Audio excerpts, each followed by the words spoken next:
একটা গাড়ি, যাতে করে দেহ শ্মশানে নিয়ে যাওয়ার পর অতৃপ্ত আত্মারা ওই ড্রাইভারের সাথে তার বাড়িতেই ফিরে আসে। এই বাচ্চাটার সাথে এমন কিছু ঘটেছে যেটা দেখার পর সমস্ত স্মৃতি ভুলে গেছে। এক ভয়ানক ব্রহ্মরাক্ষস আর একটি ভয়ঙ্কর ব্ল্যাক ম্যাজিক কিভাবে চুপির সারে সবকিছু তিলে তিলে শেষ করছে। চ্যানেলের পক্ষ থেকে আজকের মুভি বারদভি। ছোট্ট শহরে একাকী অনন্ত শববাহী গাড়িতে মৃতদেহ শ্মশানে নিয়ে যাওয়ার কাজ করে। দেখতে শুনতে শান্ত গোছের হলেও ভিতর থেকে মানুষটা বড় চঞ্চল, কারণ তার ছোটবেলার কোনো স্মৃতি, এমনকি মায়ের সাথে কাটানো মুহূর্ত একটাও মনে নেই। তার আসল পরিচয় কি, কোন জায়গা থেকে এসছে, সবকিছু। তবে মায়ের উপস্থিতি মাঝের মধ্যে টের পায় একটা বিশেষ কারণে। অনন্ত আত্মাদের দেখতে পায়, এমনকি সে যাদের মৃতদেহ শ্মশানে নিয়ে আসে তাদের মধ্যে এমন আত্মা আছে যারা সংসারের মোহমায়া ত্যাগ করতে পারে না বা অপূর্ণ কাজ ফেলে যায়, তারা ওর গাড়িতেই রয়ে যায়। এই যেমন আজকে যাদের বডি এনেছে সে এবং শ্মশানের একটা আত্মা গাড়িতে এসে উঠেছে। অনন্ত শহর থেকে দূর নির্জন ফায়ার স্টেশনে একাই থাকে। কিছুদিন আগে এখানে শিফট হয়েছে। কাজ শেষ করে বাড়ি ফিরে লক্ষ্য করে আত্মা দুজন তার পিছু নিয়ে বাড়ি অব্দি চলে এসছে। তাই খাবার ছেড়ে মাঠে গিয়ে বসলো রিচুয়াল করার জন্য। অনন্ত সবরি মন্ত্র জাপ করে ওই দুজন বিদেহী আত্মার শান্তি কামনা করে পার্থিব মোহ থেকে মুক্তি প্রদান করে। তন্ত্রবিদ্যায় পারদর্শী অনন্ত কাজ সম্পন্ন করে রান্না করার সময় ফোন আসে মামা দাদুভার। দাদুভা ও নিজের মামা নয়, বরং ওর মা দাদুভাকে ভাই পাঠিয়েছিল। বহুদিন হলো অনন্তর সাথে ওনার দেখা হয়নি। কাজের চাপে অনন্তর যাওয়া হয় না, তাই আজ নিজেকে আটকে রাখতে পারল না। বলেই ফেলে যে বেশ কয়েকদিন ধরে তার মায়ের স্বপ্ন আসছে, যেমনটা ছোটবেলায় আসতো। মা কোনো এক গুরু ও সকল শিষ্যের সামনে বসে একটা বইয়ের ব্যাপারে বলছিল। এটা ঠিক স্বপ্ন বললে ভুল হবে, বরং সবটাই সত্যি। দাদুভা বুঝিয়ে বলল, তোর মা আক্কা সাধারণ মানুষ ছিলেন, এত বছর একা থাকার কারণে এসব ভুল ধারণা হচ্ছে। দাদুভা বুঝে পায় না অনন্ত আত্মাদের প্রতি ঝোঁক কেন এত বেশি। অনন্ত কিছু না বলেই ফোন রাখতে দাদুভা বেদান্ত নামের কাউকে ফোন করে অনন্তের স্বপ্নের কথা জানায়। ওই রাতে অনন্ত স্বপ্নে দেখে বাড়িতে কিছু একটা রিচুয়াল হচ্ছে। দেওয়ালে ও থামে অদ্ভুত সব মন্ত্র লেখা, আর ঠিক ঘরের কোণে এক মৃত মেয়ে পড়ে রয়েছে, আর পাশে একটা রহস্যময় বই। মেয়েটা আচমকা উঠে বার্ধ বলতে স্বপ্নভঙ্গ। সকালে উঠে অনন্ত মায়ের ছবিতে প্রণাম করে কাজে আসলে দপ্তরের কলিগ জানায় তার এক আত্মীয় ছেলেকে ভূতে পেয়েছে, তাই অনন্তকে দেখে আসতে। কিন্তু সে ডেকে জানিয়ে দেয় এসব ভূত নামানোর কাজ সে অনেক আগেই ছেড়ে দিয়েছে।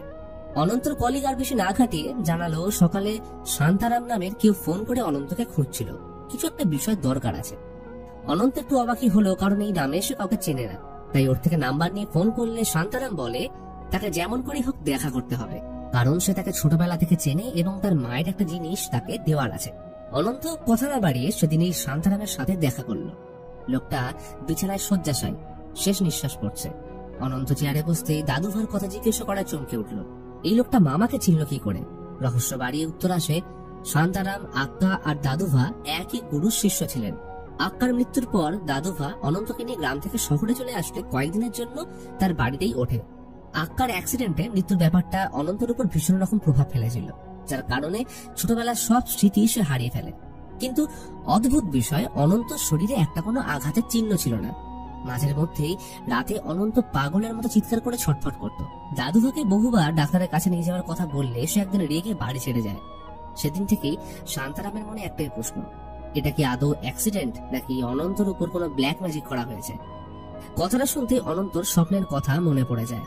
নিজেকে কোন রকমের সামলে উঠতেই শান্তারাম তাকে একটা দুষ্প্রাপ্য বই দেয়, যেটা একসময় দাদুভা তাকে দিয়ে গেছিল। কিন্তু এখন এটাকে রক্ষা করার মতো শক্তি তার নেই। হয়তো দাদুভা বইটা কোনো কারণে অনন্ত থেকে দূরে রাখতে চেয়েছিল। তবে মৃত্যুর আগে শান্তারামের বইটা দেওয়ার সব থেকে বড় কারণ, এই বইটা নাকি অনন্তর মায়ের। অর্থাৎ দাদুভা এতদিন মিথ্যে বলেছে, কারণ ওর মা কোনো সাধারণ মহিলা নয়। রাতে বাড়ি ফিরে অনন্ত বক্স থেকে বইটা বের করতেই ঝটকা লাগে। গোটা শরীর কাঁপতে থাকে, দম বন্ধ হয়ে আসে এবং এর সাথেই দেখা যায় একটা বাচ্চা ছেলে আদি মেঝেতে দম বন্ধ অবস্থায় ছটফট করছে। তার পাশে পড়ে একটা আঁকার খাতা। দুজনের অবস্থায় ভয়ঙ্কর। আর একটা সময় আদিকে কোনো অদৃশ্য শক্তি গলা টিপে হত্যা করতেই অনন্ত স্বাভাবিক অবস্থায় ফিরে আসে। এখান থেকে ঘটনা ফ্ল্যাশব্যাকে যায় এবং আমরা দেখি গ্রামের বাড়িতে একটা মেয়েকে তার বাড়ির লোক এনেছে আক্কার কাছে। মেয়েটিকে ভূতে ধরেছে এবং আক্কা ভূত তাড়াতে ওস্তাদ। বাড়ির ছোট্ট মেয়ে শ্যামা লুকিয়ে সব দেখছে, কারণ আক্কার ঘরে ঢোকা মানা। দাদুভা মেয়েটিকে ঘরে এনে বসালে শুরু হয় রিচুয়াল। জানা গেল তাদের বাড়ির পাশে একটা পুরনো বট গাছ আছে, যেখানে একটা ব্রহ্ম রাক্ষস বহু যুগ ধরে থাকত। মেয়েটার বাবা সেই গাছ কেটে দিলে ব্রহ্ম রাক্ষস তার মেয়ের উপর ভর করেছে। সে যেমন তার ঘর নষ্ট করেছে, তেমন ব্রহ্ম রাক্ষস ওর সংসার নষ্ট করে মেয়েটাকে তার জগতে নিয়ে যাবে। আক্কার মৃত্যুলোক থেকে তার অঘরী বিদ্যা শেখার সুপ্ত ইচ্ছে অনেকদিন ধরেই ছিল, তাই ব্রহ্ম রাক্ষসকে তার কাছে বন্দী করে রাখার হুমকি দেয়। ব্রহ্ম রাক্ষস আক্কার মধ্যে লুকিয়ে থাকা অঘরী বিদ্যা শেখার বাসনার ব্যাপারে টের করতে পেরে উত্ত্যক্ত করার জন্য বলে আক্কার গুরু তাকে বার্ধবিদ্যা নিয়ন্ত্রণ করার শিক্ষা কখনোই দেবেন। এই কথায় রেগে আক্কা রিচুয়াল করে মেয়েটার থেকে ভর নামিয়ে ব্রহ্ম রাক্ষসকে একটা মাটির হাঁড়িতে বন্দী করে রাখে। সন্ধ্যায় আক্কা ওর মেয়ে শ্যামার সাথে সময় কাটাচ্ছিল। ওর মেয়েকে সে নিজের জীবনের থেকেও বেশি ভালোবাসে। ও খুব সুন্দর আঁকতে পারে। শ্যামা জিজ্ঞেস করে, দাদুভা বলেছে তুমি নাকি বহু বছর ধরে তপস্যা করছো, আর ওইটাই কি আজ ভিতরে করছিলে? আক্কা এর কোনো উত্তর দেয় না, শুধু দাদুভাকে আলাদা করে বোঝায় সে যদি চায় তাহলে বার্ধবিদ্যা তাকেও শেখাতে পারে। এটা কালী মায়ের শক্তির একটা রূপ। কিন্তু দাদুভা এর সম্পূর্ণ বিরোধী। এমনকি সে নিজেও চায় না আক্কা এগুলো করুক বা এই বিদ্যা শেখার জন্য ব্রহ্ম রাক্ষস বা মন্দ আত্মাদের সে বন্দি বানিয়ে রাখুক। কিন্তু এখানে প্রশ্ন হলো, বার্ধবিদ্যা আসলে কি? প্রতি মধ্যরাতে আক্কা সে ব্রহ্ম রাক্ষসের থেকে বার্ধবিদ্যার অল্প অল্প জ্ঞান সংগ্রহ করে তাকে বন্দি করে রাখত, যেটা দাদুভা ছাড়া কেউ জানত না। এরপর ঘটনা বর্তমানে ফিরে আসে এবং দেখা যায় অনন্ত দাদুভার বাড়িতে এসছে। দাদুভা এখন কাঠের কাজ করে একার সংসার চালায়। পিছুটান বলতে অনন্ত। প্রথমে কিছুটা সংকোচ বোধ করে অনন্ত শান্তরামের থেকে পাওয়া বইটা দেখে জিজ্ঞেস করে মায়ের মৃত্যু অ্যাক্সিডেন্টে হয়নি। এই কথা দাদুভা এত বছর কেন লুকিয়েছে, আর পূর্বের কোনো ঘটনা অনন্তর মনে নেই কেন? তখন অবশেষে না চাইতেও দাদুভা তাকে পূর্বের ঘটনা শোনাতে বাধ্য করল। আক্কার বয়স তখন মাত্র 20। গ্রামের এক কৃষকের সাথে তার বিয়ে হয়। সময়ের সাথে তাদের এক কন্যা সন্তান হলো। সবই ঠিকঠাক চলছিল, কিন্তু অসুখের কারণে স্বামীর আকস্মিক মৃত্যু আক্কা সহ্য করতে পারে না। এই ঘটনা মৃত্যুর প্রতি ঝোঁক তার পুনরায় বাড়িয়ে তোলে। তাই সংসারের মোহমায়া ত্যাগ করে আধ্যাত্মিক পথে এগিয়ে গুরুজির কাছে শরণাপন্ন হয়। গুরুজির সকল শিষ্যের মধ্যে আক্কা সব থেকে আলাদা ছিল। তার প্রখর বুদ্ধি এবং শেখার ইচ্ছের কারণে গুরুজি তাকে অনেক গুপ্ত বিদ্যা শেখায়। কিন্তু আক্কা এই বিদ্যার অপব্যবহার করে মৃত্যুলোক থেকে অঘরী বিদ্যা শিখতে থাকে। কথায় আছে কোনো বিদ্যা খারাপ হয় না, কিন্তু মানুষ সেটাকে কোন কাজে ব্যবহার করছে সেটা অনেক বেশি গুরুত্বপূর্ণ। আক্কা এমন এক অঘরী বিদ্যার অপব্যবহার করে যার নাম বার্ত। এই বিদ্যার বইয়ের দ্বিতীয় খণ্ড অনন্তর কাছে রয়েছে, যেটা শান্তারাম তাকে দিয়েছিল। মানুষের মৃত্যুর পর এবং তার পুনর্জন্মের আগে অবধি আত্মা যে অবস্থায় থাকে সেটাকেই বলা হয় বার্ত। বার্তর প্রথম খণ্ড কারোর কাছে নেই, বরং একমাত্র আক্কা জানতো এটা কোথায় আছে। অনন্ত বলেছিল স্বপ্নে সে মাকে দেখতে পায়।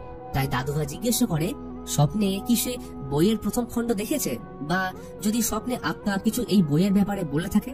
অনন্ত কিছু উত্তর না দিয়ে বইটা দাদুভাকে দিয়ে চলে যায়। রাতের খাওয়া শেষ করে ডাক পড়লো পাশের কলোনি থেকে শ্মশানে যাওয়া। সেদিন ওর কলিগ অনন্তকে আত্মীয়ের যে ছেলেটাকে ভূতে ধরার কথা বলেছিল, সেই ছেলেটার বডি এখন অনন্তর গাড়িতে। বয়স মাত্র 7, নাম আদি।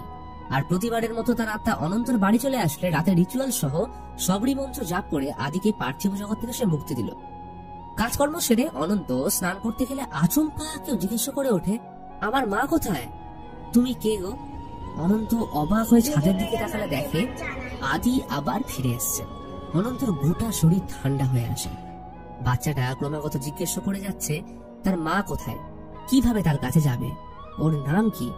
অনন্ত উত্তর না দিয়ে চুপচাপ ঘুরে চলেছে। ভেবেছিল সকাল হতেই চলে যাবে, কিন্তু আদি কোথাও যায়নি। আদি বিভিন্ন প্রশ্ন করে অনন্তকে ক্রমাগত বিরক্ত করছিল।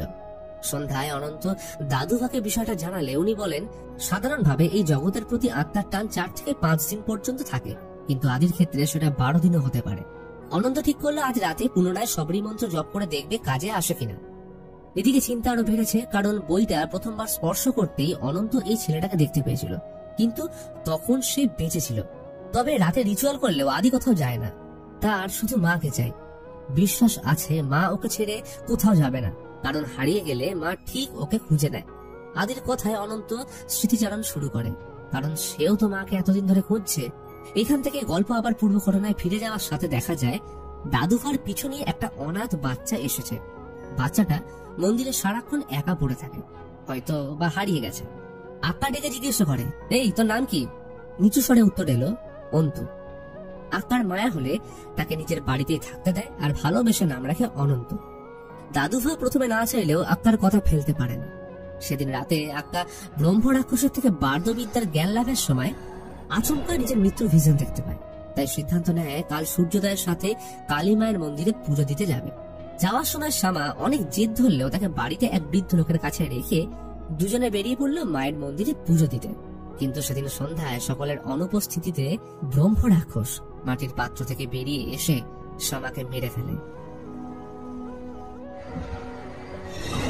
অর্থাৎ এই ব্রহ্ম রাক্ষস এতদিন বন্দি থাকার নাটক করে গেছে শুধুমাত্র বদলা নেওয়ার জন্য। সেদিন মেয়েটাকে বাঁচিয়ে আক্কা ভুল করেছিল, তাই এর বদলা স্বরূপ ব্রহ্ম রাক্ষস আক্কার পরিবার ধ্বংস করতে চায়। সব থেকে অদ্ভুত ব্যাপার, শ্যামার মৃত্যুর এই ভিশন অনন্ত স্বপ্নে পরবর্তীকালে বারবার দেখতে পেত। কিন্তু কেন? রাতে বাড়ি ফিরে মেয়ের এই অবস্থা দেখে আক্কা পাগল হয়ে যায়। চুপচাপ মেয়েকে কোলে নিয়ে বসে রইল। দাদুভারও একই অবস্থা। পুনরায় ঘটনা এখান থেকে বর্তমানে ফিরে আসে। অনন্ত চলেছে নিজের কাজে। চিন্তায় মাথা কাজ করে না এখন। যেখানেই যায় আদি ওর পিছু ছাড়ে না। না চাইতেও সময়ের সাথে আদি একটু একটু করে অনন্তর জীবনে অংশ হয়ে উঠছিল। যেন নিজের প্রতিচ্ছবি আদির মধ্যে খুঁজে পায়। মাকে হারানোর কষ্ট, নিজের ছোটবেলার স্মৃতি খুঁজে বেড়ানো ঠিক লক্ষ্যহীন জীবনের মতো। এই কষ্ট শোনার জন্য কেউ নেই। রাতে খাবার পর আদি ওর কোলে মাথা রেখে শুলে অনন্ত বারণ করতে পারল না। মনের ভিতর থেকে কেউ যেন তাকে আটকে দিচ্ছে। কখন চোখ লাগলো খেয়াল নেই। স্বপ্নে দেখে ছাদের উপর দাঁড়িয়ে আদি বলছে, আমায় এখনো চিনলে না? তখনই ওর পিছনে ছাদে আসলে দেখে দেওয়ালের শ্যামা কিছু অস্পষ্ট ছবি আঁকছে এবং ঠিক তার পিছনে দাঁড়িয়ে এক ভয়ঙ্কর দৈত্য, যার হাতে বার্ধর প্রথম খণ্ড। এই ভয়ানক দৃশ্য দেখে যখন ঘুম ভাঙলো, দেখে আদি নেই। অনেক ডেকে এদিক ওদিক খুঁজেও দেখা মিলল না। অনন্ত কেমন একটা অস্বস্তির মধ্যে পড়ল। এতদিন বাচ্চাটাকে বিরক্ত লাগতো, কিন্তু আজ বুকের ভিতরটা ফাঁকা লাগছে। কাজে বেরিয়ে দুটো বাচ্চারা ভিক্ষা করতে দেখে নিজেই ডেকে কিছু টাকা পয়সা দিল। সারাদিন এইভাবে কাটার পর সোজা গেল দাদুভার কাছে। সে তো শুনেই অবাক। অনন্ত কিনা শেষে একটা আত্মার প্রতি টান অনুভব করছে। সে তো আগেই বলেছিল 12 দিন পর আদির আত্মা এই জগৎ ছেড়ে চলে যাবে, আর এটাই তো প্রকৃতির নিয়ম। দাদুভা হঠাৎ জিজ্ঞাসা করে, আদি কি তোমায় বার্ধর ব্যাপারে কিছু বলেছিল? অনন্ত নির্বাক হয়ে তাকিয়ে রইল। এরপর দাদুভা বাসন ধুতে গেলে অনন্ত আলমারির বইয়ের নিচে বার্ধবিধি সম্পর্কিত কয়েকটা লিপি খুঁজে পায়, যার নিচে স্বামী বেদান্তের নাম লেখা, যাকে দাদুভা ফোনে অনন্ত স্বপ্নের ব্যাপারে জানিয়েছিল। তখনই দাদুভা আসতেই অনন্ত কিছু না বলে বেরিয়ে যায়। এই ঘটনার পর থেকে অনন্তর অবস্থা আরো খারাপ হতে শুরু করলো। স্বপ্ন আর বাস্তবের মায়াজালে আটকে তার পক্ষে সিদ্ধান্ত নেওয়া কঠিন হয়ে পড়ছে। তাই স্বামী বেদান্তের খবর জোগাড় করে পৌঁছে যায় তার আশ্রমে। কোন রকম ভনিতা না করে অনন্ত নিজের মা এবং বার্ধর কথা বলতেই স্বামীজির মুখ গম্ভীর হয়ে আসে। স্বপ্নে অনন্ত যা যা দেখেছে জানায়। সিংযুক্ত দৈত্যের হাতে ধরে থাকা বই, শ্যামা, সবকিছু। বেদান্ত বলে আজ থেকে 32 বছর আগে তাদের আশ্রম থেকে বার্ধর প্রথম খণ্ড রহস্যজনক ভাবে চুরি হয়। সেদিন থেকে তারা আজ অব্দি বইটা খুঁজছে। এই বইতে অঘরী বিদ্যা ও বার্ধর ব্যাপারে লেখা ছিল। বেদান্তের গুরুজি তাকে বইটা সুরক্ষিত রাখার দায়িত্ব দিয়েছিলেন, কারণ তিনি জানতেন আক্কা বইটা চুরি করার চেষ্টা করবে। এমনকি আক্কা এই বিদ্যা শেখার জন্য তখনও উপযুক্ত হয়নি। এই সকল তথ্য অনন্তকে বলার একটাই কারণ, কেননা সেই একমাত্র মানুষ যার পক্ষে বার্ধর প্রথম খণ্ড ফিরিয়ে আনা সম্ভব। তাই কোনো ক্রমে বাস্তব হোক বা স্বপ্নে আক্কা বইয়ের প্রথম খণ্ডের ব্যাপারে যদি জানায়, তাহলে সবার আগে অনন্ত যেন তাদের বা দাদুভাকে খবর দেয়। অনন্ত তখনই বিদ্যুতের মতো আদির কথা মনে পড়ল, কারণ সেদিন ও স্বপ্নে বলেছিল, আমায় এখনো চিনলে না? অনন্ত কিছু না বলে বেরিয়ে যেতে স্বামী বেদান্ত দাদুভাকে বিষয়টা জানিয়ে বলে অনন্ত রাজি হয়েছে। আজই ওর উপর দ্বিতীয় ভাগ অর্থাৎ স্মৃতি শ্লোক প্রয়োগ করতে হবে। এর মানে শুরু থেকে এতক্ষণ যা কিছু হয়েছে পুরোটাই ছিল শান্তারাম, দাদুভা ও স্বামী বেদান্তের প্ল্যানের অংশ, যাতে তারা বার্ধর প্রথম খণ্ড খুঁজে বের করে পুনরায় আশ্রমে ফিরিয়ে আনতে পারে। অনন্ত বাড়ি ফিরতে দাদুভা বলে, আক্কা আদি রূপে তোর কাছে এসেছিল। সে তোর সাথে ছল কপটের চেষ্টা করলেও সতর্ক থাকতে হবে। অনন্ত দাদুভাকে জিজ্ঞাসা করলো, সেই রাতে শ্যামা মারা যাওয়ার পর কি হয়েছিল, আমায় বলবে? আর এইখানে রিভিল হয় মুভির সব থেকে বড় রহস্য। দাদুভা বলে, বার্ধ এক এমন বিদ্যা যা ব্যবহার করে মানুষ মৃত্যুর উপর বিজয় লাভ করতে পারে। 32 বছর আগে ওই রাতে শ্যামা মারা যাওয়ার পর আক্কা একটা ভয়ানক প্ল্যান করেছিল। আক্কা তার মাটির পাত্র থেকে এক দৈত্য বা অপশক্তিকে মুক্ত করে আদেশ দেয় স্বামী বেদান্তের আশ্রম থেকে বার্ধ বিদ্যার বই চুরি করে আনতে, এবং রিচুয়াল শুরু করার আগে দৈত্যকে বইয়ের রক্ষক বানিয়ে যায়। আক্কা মেয়ের মৃত্যু শোক সামলাতে না পেরে বার্ধ ক্রিয়া করতে চায়, তার প্ল্যান ছিল অনন্ত শরীর থেকে ওর আত্মা বের করে ওর মধ্যে শামার আত্মাকে প্রবেশ করাবে। তাই দাদুভাকে কাঠ জোগাড় করতে পাঠিয়ে ঘরের থামে একদিকে অনন্ত এবং একদিকে শামাকে বেঁধে শুরু করে রিচুয়াল। আর এই ঘটনার প্রতিচ্ছবি অনন্ত বারবার স্বপ্নে দেখতে পেত। অদ্ভুত বিষয়, আত্মা যেমন রূপে বাদ্য রিচুয়াল করতে বসেছে ঠিক তেমনই একটা ছবি কিছুদিন আগে শামা এঁকেছিল। এবার হতে পারে এটা নিছক কাকতালীয় অথবা কোনো রহস্যময় যোগসূত্র। তো মন্ত্র কিছুক্ষণ চলার পর অনন্ত আর আক্কা ভয়ানক ভাবে কাঁপতে শুরু করে, কিন্তু শামার মধ্যে কোনরূপ পরিবর্তন লক্ষ্য করা যায় না। মন্ত্র যত বাড়তে থাকে পরিস্থিতি আরো ভয়ানক হয়ে ওঠে। বাইরে থাকা দাদুভা কিছু একটা টের পায়, কারণ আচমকা মেঘ গর্জন, বৃষ্টির সাথে ঝড় বইতে শুরু করা এবং চারিদিকে কুকুর চিৎকারের সাথে মৃত পাখি মরে পড়তে থাকে। দাদুভার বুঝতে অবকাশ না থাকলে ছুটে এসে ঘরে ঢুকে ভয়াবহ পরিস্থিতি দেখে আঁতকে ওঠে। আক্কা এবং অনন্তর প্রাণ যাওয়ার মতন অবস্থা। দাদুভা তখন কোনো উপায় না পেয়ে রিচুয়ালে ব্যাঘাত ঘটালে দৈত্য বার্দর প্রথম খণ্ড নিয়ে চিরতরে উধাও হয়ে যায় এবং আক্কা প্রাণ হারায়। বিষয়টা হলো বার্দ রিচুয়ালে দুটো ভাগ আছে। প্রথমটা হলো সঞ্জীবনী, যেখানে আত্মার দেহ বদল করে, কিন্তু দেহ বদল করার পর সে আত্মার সাথে জড়িত সমস্ত স্মৃতি নতুন শরীরে ট্রান্সফার করার জন্য দরকার বার্দর দ্বিতীয় ভাগ, অর্থাৎ স্মৃতি শ্লোক। প্রথম ভাগ অনুযায়ী রিচুয়ালের মাধ্যমে আত্মা অনন্ত শরীর থেকে তার আত্মাকে চিরতরে শেষ করে ওর মধ্যে শামার আত্মাকে প্রবেশ করায়, যেহেতু মৃত্যুর পর কয়েকদিন আত্মা মনুষ্য জগতে আটকে থাকে। কিন্তু দাদুভা রিচুয়ালে ব্যাঘাত ঘটালে বার্দর দ্বিতীয় অংশ অর্থাৎ স্মৃতি শ্লোক সম্পন্ন হয় না, যার কারণে অনন্ত আগের সব স্মৃতি ভুলে যায়, যেন একটা সম্পূর্ণ নতুন শরীর। অর্থাৎ অনন্তর মধ্যে এখন শামার আত্মা রয়েছে। এই ঘটনার পরেই দাদুভা শেষ কৃতকর্ম সেরে অনন্তকে নিয়ে শহরে শান্তারামের কাছে চলে আসে। সব জানার পর অনন্ত দাদুভার কথা মতো বার্দ স্মৃতিশ্লোক রিচুয়াল করতে রাজি হয়ে যায়, কারণ সে মায়ের সাথে কাটানো প্রতিটা স্মৃতি ফেরত চায়। তবে এটা করে দাদুভার কি লাভ? আসলে শান্তারাম, স্বামী বেদান্ত, দাদুভার একটাই লক্ষ্য, অনন্ত অর্থাৎ শামার স্মৃতি ফিরে আসার পর যদি বার্দর প্রথম খণ্ডের খোঁজ কোনোভাবে পাওয়া যায়। অতঃপর সেই রাতে শুরু হলো স্মৃতিশ্লোক রিচুয়াল। থামের একদিকে অনন্ত এবং অন্যদিকে একটা পুতুল। অনেকটা সময় ধরে মন্ত্রোচ্চাপ চলার পর অনন্ত ফিরে যায় 32 বছর আগের ঘটনায়। আর একটা সময় পর ধীরে ধীরে সকল স্মৃতি ফিরে আসতে লাগলো। অনন্ত এখন সম্পূর্ণ সুস্থ, গায়ে শাল জড়িয়ে দাদুভার পাশে দাঁড়িয়ে, মুখে প্রশান্তির হাসি। দাদুভা জিজ্ঞেস করে যে প্রথম খণ্ডের ব্যাপারে কিছু মনে পড়লো তোমার? এর প্রত্যুত্তরে হঠাৎ আশীর্বাদ ভঙ্গিমায় দাদুভার মাথায় হাত রেখে অনন্ত বলে, স্মৃতি শ্লোক করতে অনেক দেরি হয়ে গেল রে তোর, ভালো থাকিস। কথাটা শুনতেই দাদুভা ভয়ে কাঠ হয়ে গেল। আর এইখানেই আসে সব থেকে বড় টুইস্ট, কারণ 32 বছর আগে আক্কা বার্দ রিচুয়াল করার সময় দাদুভা রিচুয়াল ভঙ্গ করলে পুরো জিনিসটাই ওলট পালট হয়ে যায়। ফলে অনন্তর মধ্যে শামা নয় বরং আক্কার আত্মা চলে আসে। তখন যেহেতু রিচুয়ালের দ্বিতীয় অংশ অর্থাৎ স্মৃতি শ্লোক করা হয়নি, তাই ওর মধ্যে আত্মার কোনো স্মৃতির ট্রান্সফার হয় না।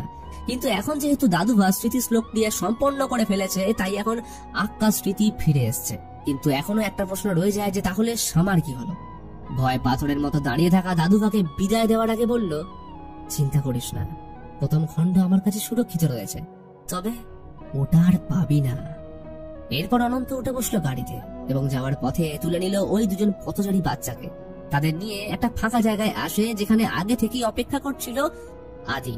তো যারা এখনো বোঝেনি তাদের বলে দিই, আদি শামার পুনর্জন্ম। গল্পের শুরুতেই দেখিয়েছে আদি শামার মতোই আঁকতে ভালোবাসতো, যার প্রমাণ মৃত্যুর সময় তার পাশে থাকা আঁকার খাতা। আদি প্রথমে অনন্তর মধ্যে থাকা আক্কাকে চিনতে পেরেছিল, এই কারণে সে অনন্তর কাছে আসে। কিন্তু প্রশ্ন হলো আদিকে তাহলে মারলোটাকে? এদিকে ফাঁকা জায়গায় আসার পর অনন্ত বার্দ ক্রিয়া করে বড় বোনের মধ্যে নিজের মানে আক্কার আত্মা এবং ভাইয়ের মধ্যে আদি অর্থাৎ শামার আত্মাকে প্রবেশ করায়। আর পাথরের ফাঁকে পড়ে রইল অনন্তর নিথর দেহ। এইভাবেই মা মেয়ে অনন্তকাল ধরে এই জগতে শরীর পরিবর্তন করে ভিন্ন রূপে ভিন্ন বন্ধনে বেঁচে থাকবে। তাদের আত্মা কোনোদিনও মুক্তি পাবে না, আর এটাই তাদের সব থেকে বড় সাজা। তাহলে এই সবকিছু শুরু হলো কি করে এবং এর আসল দোষী কে? আর এইখানেই আসে সব থেকে বড় টুইস্ট, কারণ এই সকল ঘটনার মূলে রয়েছে সেই ব্রহ্ম রাক্ষস, যে 32 বছর আগে আত্মাকে বলেছিল মেয়েটার পরিবারকে সাজা দেওয়ার জন্য সে মেয়েটাকে নিজের অন্ধকার জগতে নিয়ে যাবে, কারণ তার বাবা ব্রহ্ম রাক্ষসের বহু যুগের বট গাছ নষ্ট করেছিল। কিন্তু এই কাজে বাধা দিয়েছিল আক্কা, আর তখন থেকে সূচনা হয় ব্রহ্ম রাক্ষস আর আক্কার প্রতিশোধ। ব্রহ্মরাক্ষস কিন্তু চাইলে এই প্রথম দিনে নিজেকে বন্দি দশা থেকে মুক্ত করতে পারত, কিন্তু করেনি, কারণ সে সঠিক সময়ের অপেক্ষায় ছিল। ব্রহ্মরাক্ষস শামাকে মারার কারণেই আক্কা বার্ধ রিচুয়াল করে, এবং এই ঘটনার জন্যই আক্কা ও শামার আত্মা পরলোক গমন না করে অনন্তকালের জন্য এই জগতে ফেঁসে যায়। সব থেকে আশ্চর্যের বিষয়, ব্রহ্মরাক্ষস কিন্তু শামাকে একবার মেরে থামেনি, বরং মেরেছে দুবার। আসলে যখন অনন্তর কলিক তাকে এক আত্মীয় ছেলের কথা বলেছিল যার উপর ভূতে ভর করেছে, সেটা আর অন্য কেউ নয়, স্বয়ং আদি, যে কিনা শামার পুনর্জন্ম, এবং তার উপর ভর ছিল আর অন্য কেউ নয়, এই ব্রহ্মরাক্ষসের। অনন্তর বার্ধ বই প্রথমবার স্পর্শ করার সময় যখন আদির ভিশন দেখতে পায়, তখন আদিকে এক অদৃশ্য শক্তি গলা টিপে মারার চেষ্টা করছিল, যেটা ছিল এই ব্রহ্মরাক্ষস। তো এটাই ছিল বার্ধ ভি মুভির গল্প। তোমাদের কি মনে হয়, সবটাই কাকতালীয় নাকি ভবিতব্য ছিল? অবশ্যই কমেন্ট করে জানাও।